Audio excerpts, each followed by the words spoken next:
Partner का male female का दोनों हो जाए, और अगर फीमेल का नेगेटिव है तो उन्हें केयर अपनी डॉक्टर को ज़रूर बताना चाहिए। बिकॉज अगर उनका नेगेटिव ब्लड ग्रुप है तो कुछ इंजेक्शंस लगा देते हैं और कुछ वैक्सीन कर देते हैं, तो जिसकी वैक्सीन तो नहीं, इंजेक्शन उन्हें एंटीडी बोलते हैं, टाइमली लगा देते हैं, तो उससे ये होता है कि फिर फ्यूचर में मिसकैरेजेस नहीं हो रहे होते। अगर लड़की और लड़का दोनों के नेगेटिव हैं फिर क्या सिचुएशन? उसमें इतनी नीड नहीं होती है, क्योंकि एक्चुअली अगर लड़का और लड़की में से बेबी पॉजिटिव ब्लड ग्रुप का होता है तो मदर उसको एज अ फॉरेन बॉडी एक तरह का रिस्पॉन्स देती है, और फिर उसमें जो बेबी में चेंजिंग्स आती हैं, उनकी स्किन में स्वेलिंग हो जाती है, वाटर लाइक पानी जमा हो जाता है टमी में और बेबी के दिल में, तो वो एक जब या तो पेट में ही डेथ हो जाती है या डिलीवरी के फौरन बाद हो जाती है। मतलब बी नेगेटिव, ए नेगेटिव, सी नेगेटिव, जिनको ये नेगेटिव का इशू है वो इंजेक्शन, और सिर्फ अगर लड़की का सिर्फ नेगेटिव है तो उसके लिए तो है ही गलत।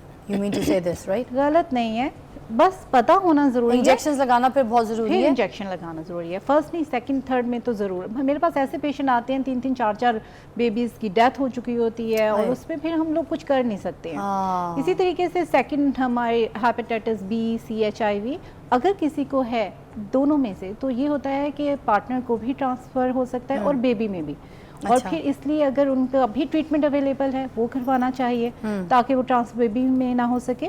और ये स्पेशली जो ब्लड ट्रांसफ्यूज हो भी, इसका हिस्ट्री पता होना चाहिए। अगर किसी को ब्लड लगता है, शेयर्ड नीडल अगर किसी ने यूज़ किए हैं तो वो सोर्स ऑफ इन्फेक्शन हो सकता है। इसके अलावा आप आ गया फर्टिलिटी, उसके लिए अगर फीमेल अपना टेस्ट करवा लेती हैं, जिसमें ज़रूरी नहीं कि ये सब कुछ आपने ससुराल वालों को बताना है। अच्छा, फॉर योर सेटिस्फेक्शन। कभी कभार शादी पे फीमेल को भी हो रहा होता है कल को मेरे बेबी होगा, या कभी पीरियड्स इरेगुलर होते हैं तो उनके दिमाग में बहुत सारे डर होते हैं, तो उनको भी मटाने के लिए और रिलैक्स होने के लिए आप एक स्कैन करवा लेते हो जिसमें आप यूट्रस का साइज, बच्चेदानी अंडेदानी का साइज देख लेते हो, और अगर वो ठीक होता है तो आप वो एक स्ट्रेस से निकल आते हो। इसी तरीके से हस्बैंड लाइक मेल को भी है कि अगर उन्हें लगता है या कुछ अपनी सेटिस्फेक्शन के लिए सीमन सैंपल करवा लें, ज़रूरी नहीं वो किसी को बताए, दैट शुड बी पर्सनल। अच्छा, मैं इसी चीज़ को यहाँ पे फाइनल एलैबोरेट करूँगी कि किसी भी लड़की को अगर ये पता चल जाता है कि उसका नेगेटिव ब्लड ग्रुप आया है, क्योंकि डॉक्टर सना जी जो समझा रही हैं वो ये लफ्ज़ों में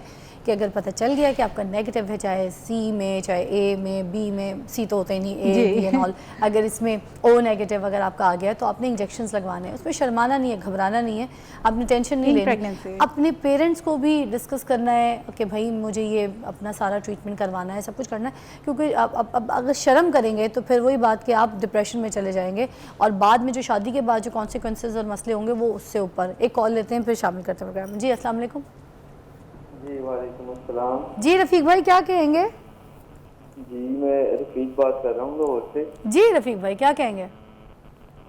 मिस मैं डॉक्टर साहब से क्वेश्चन करना चाहता था कि मैं हेपेटाइटिस C का कैरियर हूँ, तो क्या मुझे अब शादी करनी चाहिए या नहीं करनी चाहिए, या कोई ट्रीटमेंट के बाद करनी चाहिए? ये डॉक्टर सना ओ जी, अगर हेपेटाइटिस है तो उसमें सबसे इम्पॉर्टेंट है आपका PCR क्या है। उसमें अगर आपका लोड वायरस का बहुत कम है तो इट्स नॉट अ प्रॉब्लम, आप शादी भी करें और उसमें ट्रांसफ़र भी नहीं होता आपकी मिसेस को, तो इट्स नॉट लाइक आप सिर्फ और सिर्फ अपना थोड़ा सा हेपेटोलॉजिस्ट से एक दफ़ा अपना वैल्यूएशन करवा लें, अपने लीवर का आपका स्टेटस पता चल जाए, और इसके साथ साथ अगर आपने एक PCR का टेस्ट होता है, वो क्वांटिटेटिव क्वालिटेटिव वो आपको डिटेल में डॉक्टर बताएंगे, आप वो करवा लें। अगर वो नेगेटिव आते हैं तो आप आराम से शादी करें और इस टेंशन से बाहर आए।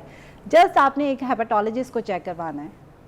ज़बरदस्त। अच्छा, शादी से पहले ये जो आप टेस्ट वगैरह की बात कर रही हैं, ठीक है ना, जब ये जहनी तौर पे जो टेस्ट है वो कैसे करें कि भाई हमने टेस्ट करवाना है, ठीक है, कि मैं ये शादी के लिए ठीक हूँ या सारा बेसिकली जो एक बड़ी इंपॉर्टेंट बात है ना फ़िज़ा, एक तो साइकोलॉजिकल प्रॉब्लम्स जो है ना वो all of sudden he appear होते हैं आपको कि आज अपेयर हुए, शादी से एक दिन पहले आपको पता चल गया आपको डिप्रेशन था, ये पहले से कुछ ना कुछ चीज़ें चल रही होती पहले से। इवन शिज़ोफ्रेनिया जो है, this is one of the very critical condition जो साइकोलॉजिकल होती है, ये 18 ईयर्स ऑफ एज से मैनिफेस्ट होना शुरू हो जाती। बहुत सारे मैं किसी के शादी के राइट को वायलेट नहीं कर रही, शादी करना हर मर्द और औरत का हक है। शिज़ोफ्रेनिया का तो लोगों को समझ जी, क्योंकि मेरी तो एक दोस्त के मियाँ को था, तो मुझे अंदाजा है बच्चे को डिग्गी में बंद कर देता था, पानी समंदर में छोड़ आएगा, उस भूतों से बातें करेगा, उसको भूत दिखते हैं, ऐसी इंसानी कोई मखलूकों से बातें करेगा, हाथ धोएगा तो धोता रहेगा, बिल्कुल और वेरी सीरियस।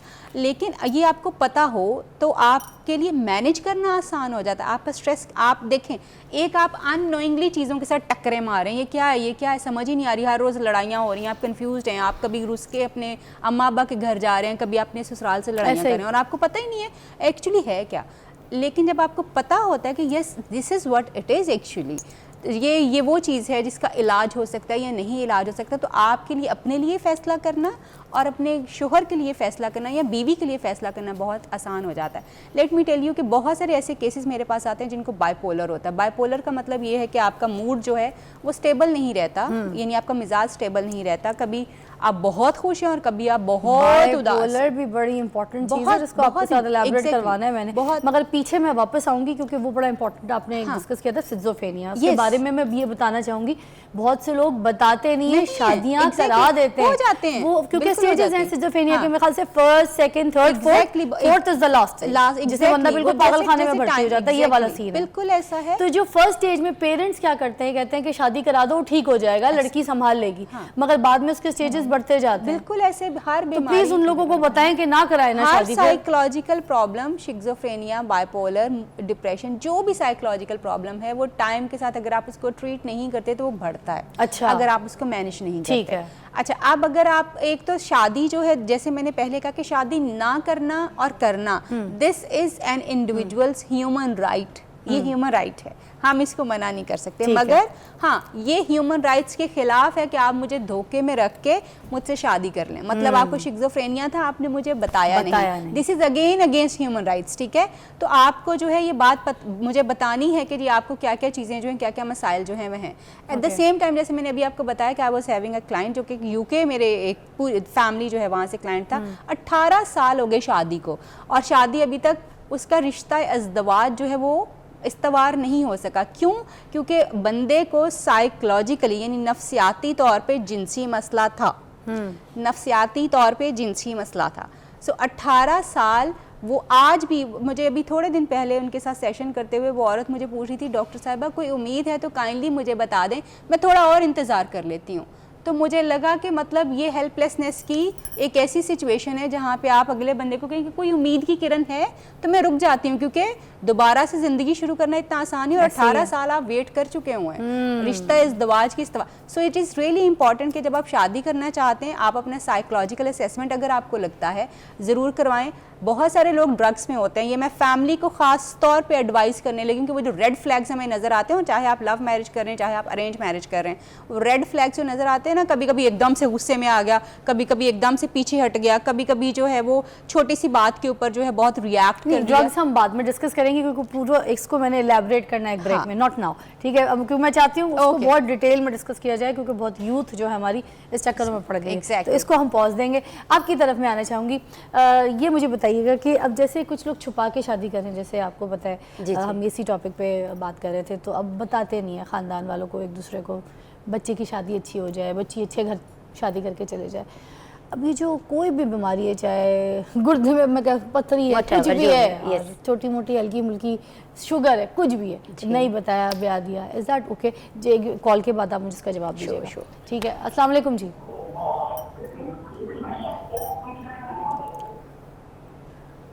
मुफ्ती मोहम्मद शफकत साहब हैं, टीवी का वॉल्यूम कम रखिएगा और बताइए जी क्या कहेंगे।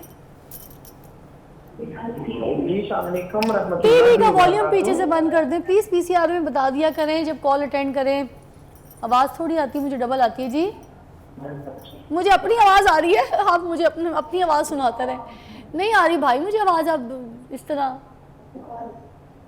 सॉरी, मुझे आपने जिसने कॉल करनी है प्लीज़ अपना टीवी का वॉल्यूम बंद करके। हाँ, तो इस्लाम क्या कहता है, क्या अगर इस तरीके से छोटा मोटा झूठ कोई बीमारी छुपा लें तो चलेगी?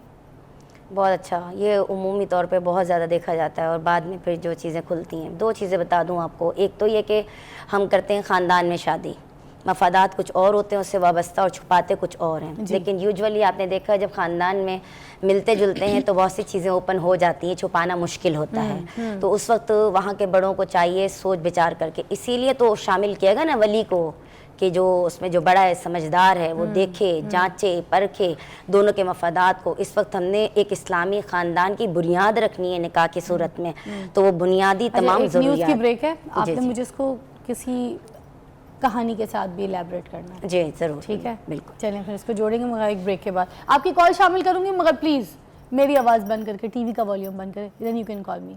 Take a break.